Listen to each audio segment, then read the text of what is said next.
then Leo. So let's keep our fingers crossed and let's go in. Now I've got this detach from the drama. Now, this isn't the first time I've gotten this advice this week from this deck. You know, Leo, you guys, you know how to create it and you know how to stay away from it. But let's not fall into someone's dramatic exercises this week. It really isn't going to benefit anyone. Whenever I see this card, I know it's a warning. If there's drama going on around you, let's just stay away. Good advice. Stay detached, especially when it's someone else's drama. But this could be yours too. I'm going to say it right now, Leo, you guys know how to attract the drama. And just like I thought, here at work, career, finances. What's going on, Leo? We've got an ending, but it's an absolute ending. It's coming in your financial sector. So now, what does detaching from the drama really mean to you? We also have the world here. Now, the world is the cycle. It's usually a pretty final cycle. And this feels very much to someone like there has or will be during this time period a certain ending. Now, I'm going to say this is feeling as if someone lives in Florida and they've just experienced a hurricane. And I'm going to say I know somebody already.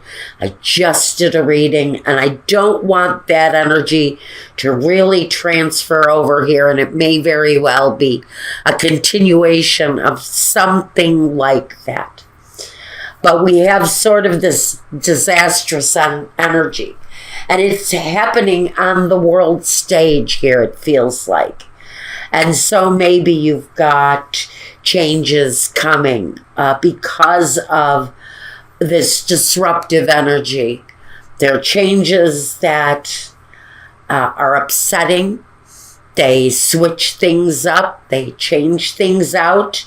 And they can change a life circumstance. And I know that a lot of people right now are actually feeling this.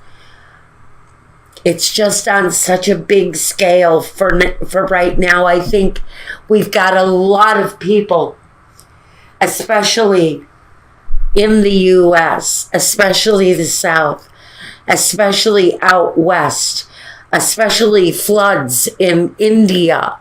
I know that there are these catastrophes happening all over the world.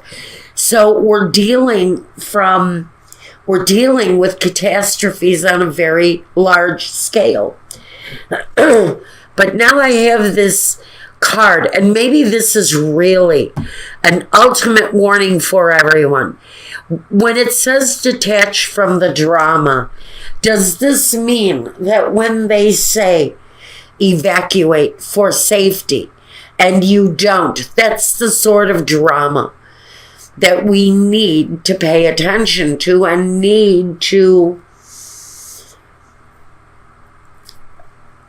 detach from, need to separate from, because some of it is harmful, some of it is catastrophic.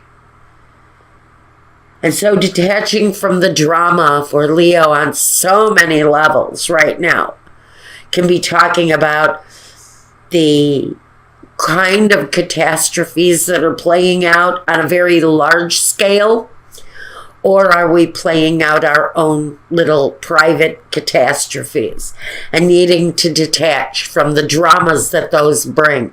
And some of that means that it's time to leave. For your own sake, for your own well-being, for someone, it's time to leave a situation before it gets worse. Now, pardon me. In the home, personal life. What does that look like? The Ten of Swords and the Six of Swords. There's only one message that can be read from that.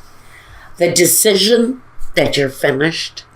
The decision that maybe you've sort of suffered the final offense in your life. Was it, again, are we talking about a calamity? Are we talking about something like Hurricane Irma that it took you to an end, and now you have to examine on a very personal level what your next move is going to be?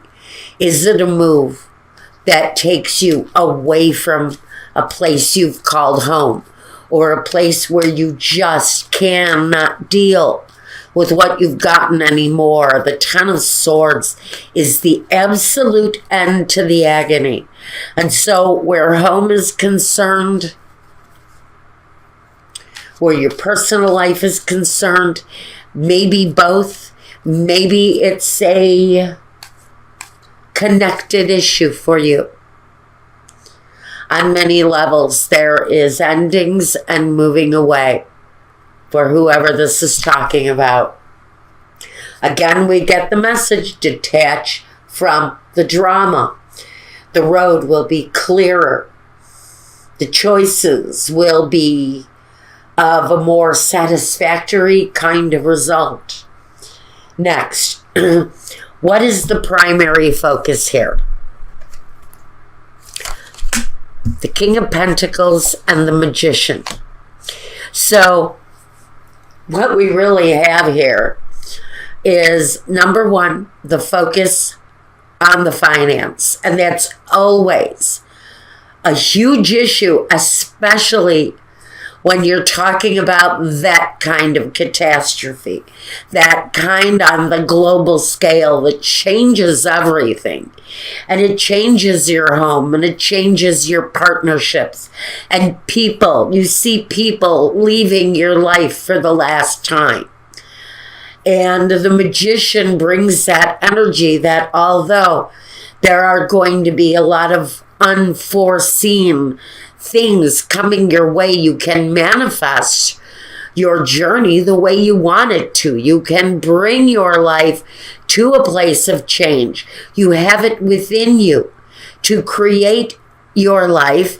And the examination of the finances says that there is always a solution.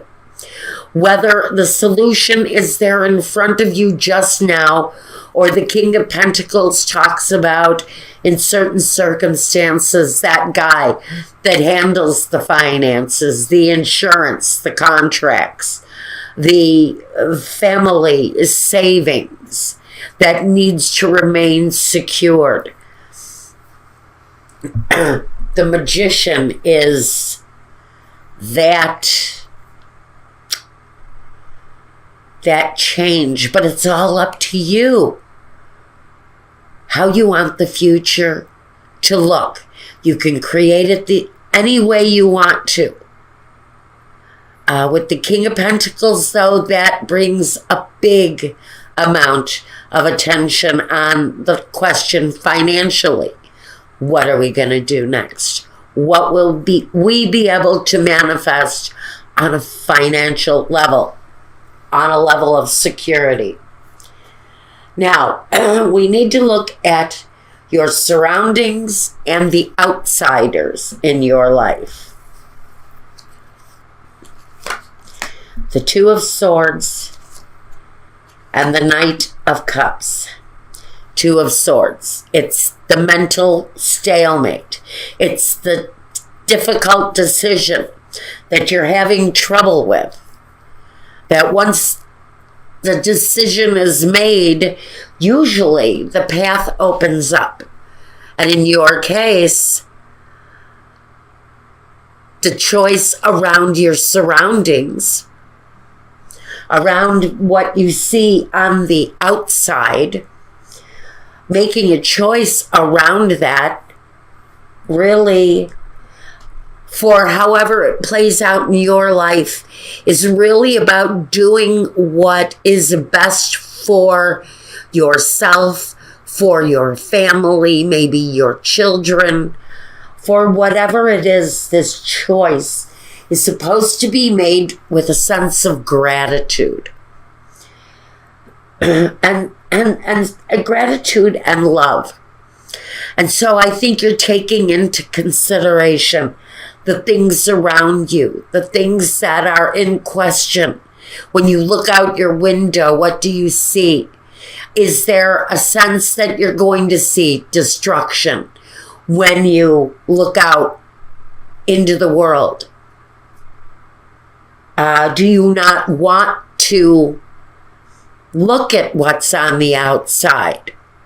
Maybe there's some fear there. The Knight of Cups, though, is that feeling that once the choice is made, you've made the right choice. You've done the right thing. We're going to just detach. We're just going to detach from drama from the beginning of this reading to the end.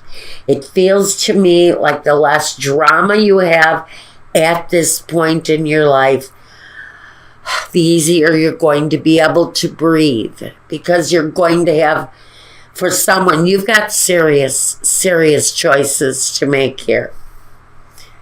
Now, what is next? What is next? I'm feeling a little bit stuck here. And since it's concerning the family, it concerns the home, though, the home and the family attachment. I think that's why I'm feeling the way I am about this. A choice. It's a choice around the home. It's going to be individual for everyone's circumstances. But what comes next is a consideration about what each individual in the situation really wants. But it feels like a situation that needs action. It needs movement. It needs action. And so for someone, this is a loving action. What it is that needs to be done next in the situation is definitely a need for action, but it's needed around the home. And there is something here that actually needs to happen. Although for each one of you, it's going to be so different. But for some of you, it's that energy, that movement has to happen here. I'm feeling very stuck here, which tells me that someone is feeling so indecisive, so much at a stalemate around the choice of whether to stay, whether to move, what you think the next move should be. It feels like you're almost frozen. That's why I'm not getting anywhere with the energy. It feels like someone may be frozen in fear, frozen in a place of doubt. What are the objections and the visions? Well, the visions are confusing, and that's why I'm feeling so heavy here. And the vision, a lot of the objective here, is really about getting the paperwork, the technical, the contracts, the doing the moral things here. If you're living in a hurricane zone, you're probably participating in the well-being of others. And now is the time to separate from what is dramatic and to really offer ourselves up in a very loving way. And I think that's something that matches that scenario is going on for someone here. And I do know of several people that are born under your sign and are going through it now. And I'm going to put that disclaimer on this reading right now, for me right now. starting to feel a little bit lightheaded, a little bit dizzy, a little bit like I can't really trust my own feelings right now because the situation feels so big and so overwhelming. It's hard to make choices. And that's really where what I'm feeling right now. Now, what we have here are lies and deceptions, the falsita, the cat. That can talk about an energy that is aggressive and comes on very quickly. It's a deceitful energy, and you've been through that. It is that slow-moving kind of deceitful feeling that comes out of nowhere, and it sort of twists your life up. And that's what has happened here with the stanza, the empty room, and now there's a space. Now there's this space around you, and it's a space that's been through the tower, frankly, and you're being asked to nurture this situation, whether you're nurturing yourself to make a decision in order to detach or not, or whether it's the choice to rebuild, to nurture the situation you're in now, and to continue down the road that you're on now. There's a choice. It's either decide to take on the rebuilding or decide you're going to walk a new path and maybe find a new home because the one you've had is just not manageable anymore. It's deceitful. Maybe the place you're living in looks like a fantasy land, and it may actually be a living hell on earth.